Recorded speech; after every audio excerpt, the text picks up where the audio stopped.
Welcome to Mornstead, a prominent region within the vast and sprawling world of Lords of the Fallen. In today's extended gameplay walkthrough, we're sharing an exclusive look at just some of the diverse and harrowing areas you'll journey through in your epic quest to overthrow Adir, the demon god.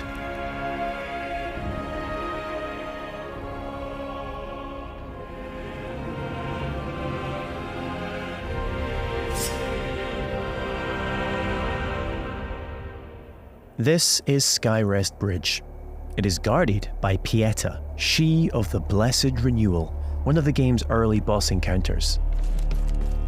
We must triumph against her in order to proceed with our holy charge, to restore radiance to the 6 beacons of the Sentinels, and thwart Adir's uprising. O holy Aureus, by your radiance grant me the strength to continue to endure these dark days, to lay bare the path to salvation. And yet you now appear before me, a stranger, a betrayal made flesh, and one I cannot brook.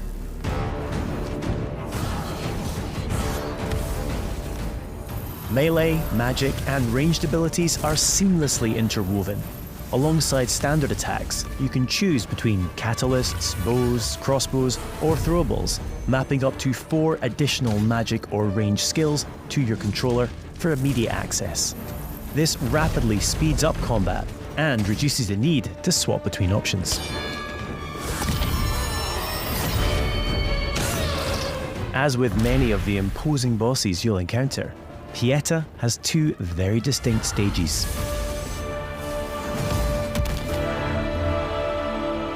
Death is not necessarily the end in Lords of the Fallen. When slain in Axiom, the realm of the living, you'll resurrect in Umbral, the realm of the dead. We now have one final chance to survive.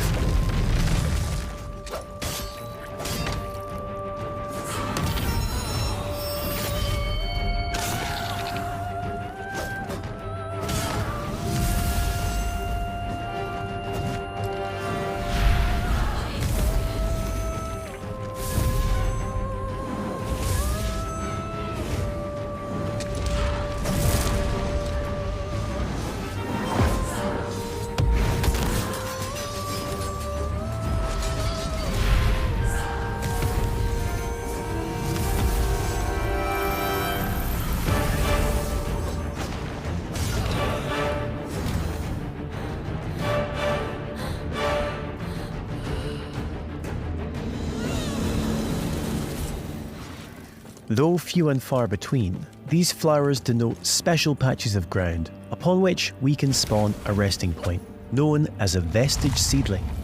These come at a significant resource cost, however, and we can only spawn 1 at a time. The realms of Axiom and Umbral exist in parallel. Each world features its own unique pathways, enemies, characters, and, of course, treasures. We can now use this crafted vestige to return to Axiom.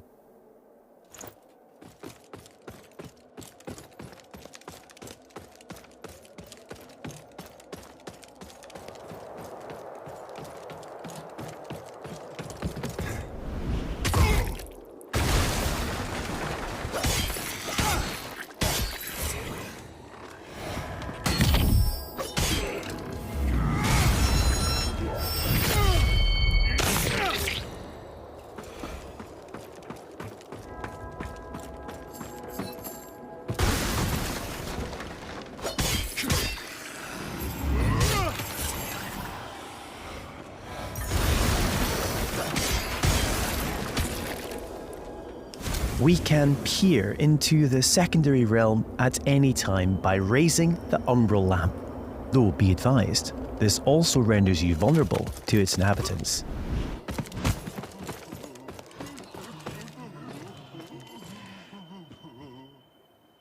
We will now use the lamp to cross over to Umbral, though doing so will consume 1 of our 2 lives, and it isn't so easy to return to the world of the living.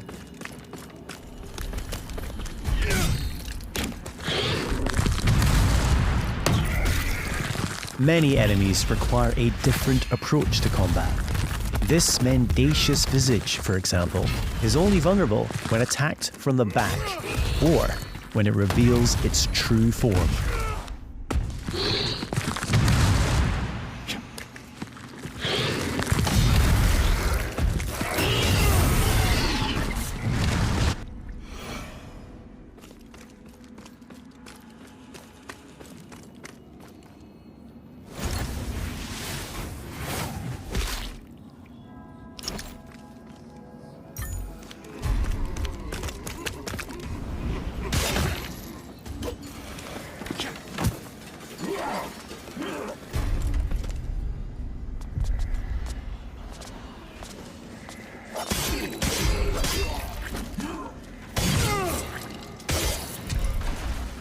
You'll also come across permanent vestiges on your travels. As well as using these to return to Axiom, you can also level up your stats at these locations.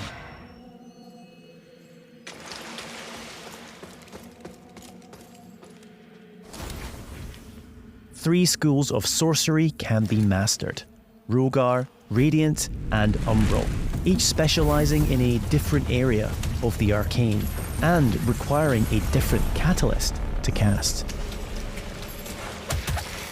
Our current build is adept in Rogar, characterized by devastating pyromantic attacks.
An age-old borough built into the very cliff face, Pilgrim's Perch typifies the verticality of Moonstead. There are myriad pathways stretching both above and below, with hidden areas, treasures, and NPCs all awaiting discovery.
As a lamp bearer, all players are equipped with a devastating ability, the Soul Flay. By using one of a limited number of soul charges, we are able to extract the very soul of an enemy, ready to inflict significant damage.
The Soul Flay ability can also be used to manipulate the very environment when in Umbral.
We now find ourselves in Lower Calrath, an ever-burning district renowned for its displays of barbarity.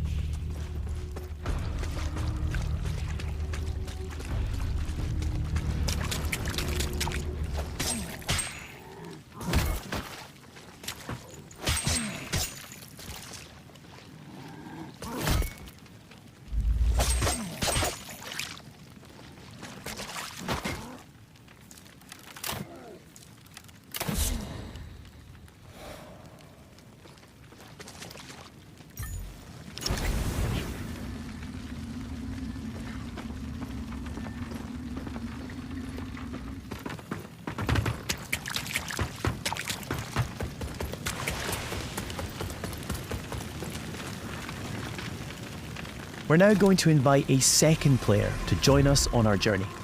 This is easily achieved at any of the vestiges.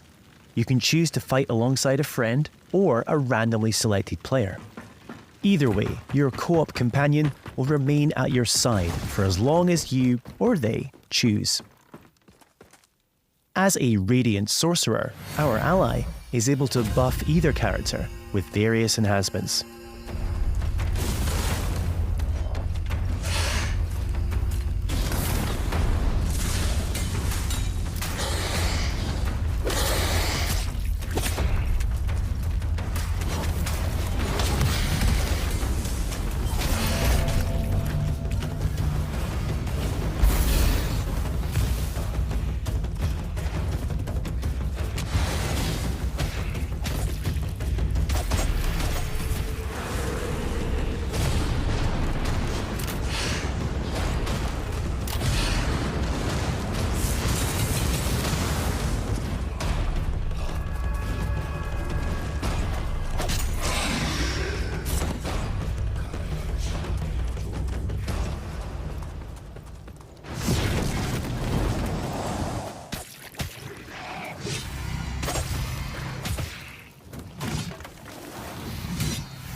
It appears our way is blocked by an umbral entity. We will need to track its tendrils in order to locate and expel the source of its power.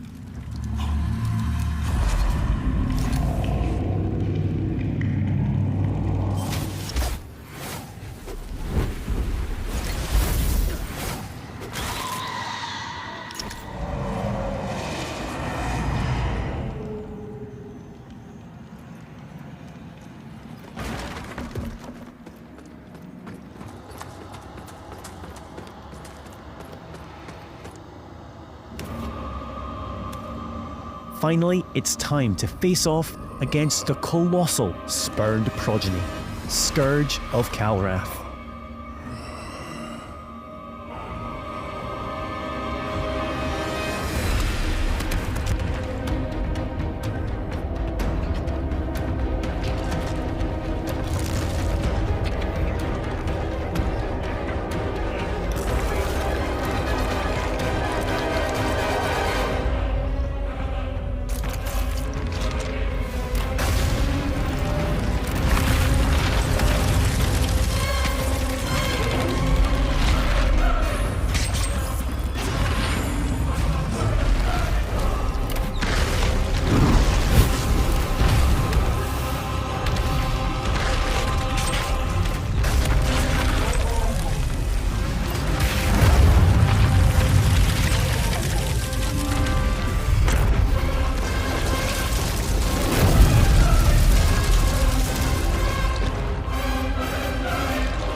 The lands of Mornstead await you.